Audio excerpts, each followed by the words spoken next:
અત્યાર સુધી સાંભળ્યું છે કે રાજ્યમાં સામાન્ય રીતે આમ જનતા સત્તાધારી પક્ષના કાર્યોથી ખુશ ન હોય કે પછી વિપક્ષ સત્તાધારી પક્ષના વિરુદ્ધમાં બળાપો કાઢી રહ્યું હોય, પરંતુ હાલમાં તો ભાજપના જ ધારાસભ્યો ભાજપ સરકારથી નારાજ છે અને પોતાની જ સરકારની વિરુદ્ધમાં બળાપો કાઢી રહ્યા છે.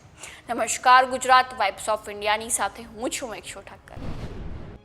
તમને જણાવી દઈએ કે ગઈકાલે અમદાવાદ ખાતે કલેક્ટર અને મ્યુનિસિપલ કોર્પોરેશનની સંકલન સમિતિની બેઠક યોજાઈ હતી, જેમાં ભાજપના ધારાસભ્ય અમિત શાહે રજૂઆત કરી હતી કે સરકારી જમીનો પર દબાણો દૂર કરવા માટે મેં અધિકારીઓને ઘણા સમયથી જણાવ્યું હતું, છતાં પણ અધિકારીઓ દ્વારા કોઈ પણ એક્શન લેવામાં નથી આવ્યું અને તંત્ર હાલ ખૂબ જ બેદરકાર બની ગયું છે અને પોતાની મનમાની કરી રહ્યું છે.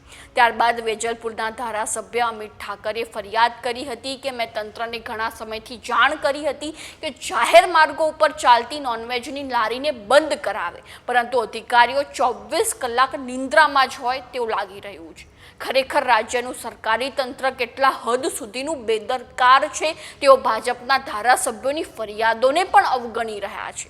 તો આ પરિસ્થિતિમાં એક એવો પ્રશ્ન ઉઠી રહ્યો છે કે જો આ સરકારી તંત્ર જ ધારાસભ્યોની ફરિયાદો નથી સાંભળી રહ્યા તો પછી સામાન્ય જનતાના પ્રશ્નો ક્યાંથી સાંભળશે?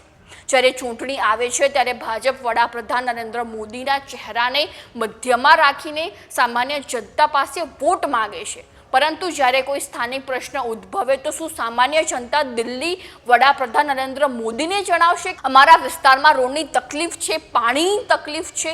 ખરેખર પહેલાં તો ભાજપે પોતાના સ્થાનિક તંત્રને જાગતું કરવું પડશે અને જવાબદાર બનાવવું પડશે, તેથી તેમના જ ધારાસભ્યો તકલીફમાં ન મુકાય અને સ્થાનિક લોકોના પ્રશ્નોનું નિરાકરણ આવી શકે અને પ્રજા ભાજપને દર વખતે માત્ર વડાપ્રધાન નરેન્દ્ર મોદીના ચહેરાને જોઈને વોટ નહીં આપે. તો આવી જ નવી માહિતીને જાણવા માટે ફોલો કરતા રહો વાઇબ્સ ઓફ ઇન્ડિયા.